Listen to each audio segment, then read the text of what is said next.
एक नगर में भगवान शिव का एक भव्य मंदिर था, जहां हर साल दूर दूर से भक्त शिव जी के दर्शन के लिए आते थे।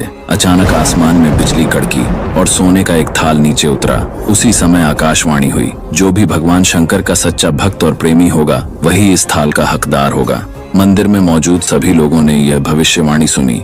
धीरे धीरे भीड़ इकट्ठा हो गई। मंदिर के पुजारियों और सेवादारों को पूरा यकीन था कि यह थाल उन्हीं को मिलेगा, इसलिए वे सबसे आगे आकर खड़े हो गए। सबसे पहले एक प्रतिष्ठित पंडित जी आगे आए और बोले, मैं रोज शिव जी का अभिषेक करता हूँ, नियम से पूजा करता हूँ, इसीलिए यह थाल मुझे मिलना चाहिए। यह कहकर उन्होंने थाल उठाया, लेकिन जैसे ही उनके हाथ में आया, सोने का थाल पीतल में बदल गया। ये देखकर पंडित जी शर्मिंदा हुए और चुपचाप वहाँ से निकल गए। अब नगर के राजा आए। उन्होंने गर्व से कहा, मैंने इस मंदिर में बहुत दान दक्षिणा दी है, इसलिए इस थाल पर मेरा हक है। लेकिन जैसे ही उन्होंने थाल उठाया, वह तांबे का हो गया। राजा को भी लज्जित होकर थाल वहीं रखना पड़ा। इसके बाद एक एक करके कई धनवान दानवीर, महात्मा और भक्ति करने वाले लोग आगे आए, पर वो भी सफल नहीं हुए। उसी समय एक गरीब किसान मंदिर में शिव जी के दर्शन करने आया। मंदिर आते समय रास्ते में उसे एक भूखा भिखारी मिला। किसान ने जो खाना अपने लिए लाया था, वह भिखारी को दे दिया।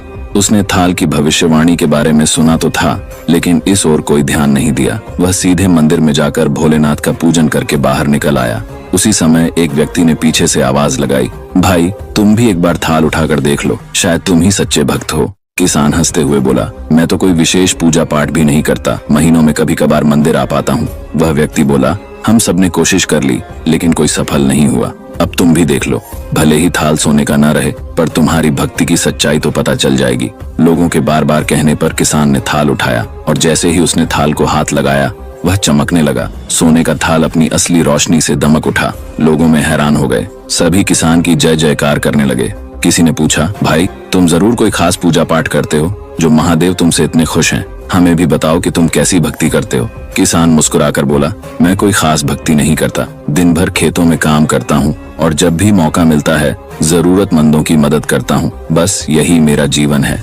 लोगों ने फिर पूछा, पर तुम दूसरों की मदद क्यों करते हो? किसान ने हंसते हुए जवाब दिया, जब किसी के चेहरे पर मुस्कान देखता। निष्कर्ष, ये कथन इस बात पर जोर देता है कि भगवान गरीबों की सेवा से उतने ही या शायद उससे भी ज्यादा प्रसन्न होते हैं जितने की अपनी भक्ति से।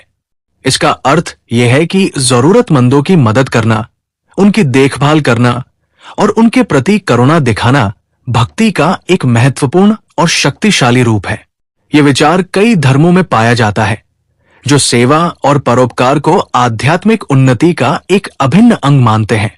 इसलिए सच्ची भक्ति केवल पूजा पाठ या धार्मिक अनुष्ठानों तक ही सीमित नहीं है, बल्कि इसमें दूसरों की, खासकर गरीबों और असहायों की निस्वार्थ सेवा भी शामिल है। यह निष्कर्ष हमें गरीबों की सेवा को एक उच्च आध्यात्मिक मूल्य के रूप में देखने और इसे अपने जीवन में प्राथमिकता देने के लिए प्रेरित करता है। ऐसे ही रोचक जानकारी के लिए हमारे चैनल अनबॉक्स सनातन को सब्सक्राइब, लाइक, शेयर करें और कमेंट बॉक्स में हर हर महादेव अवश्य लिखें।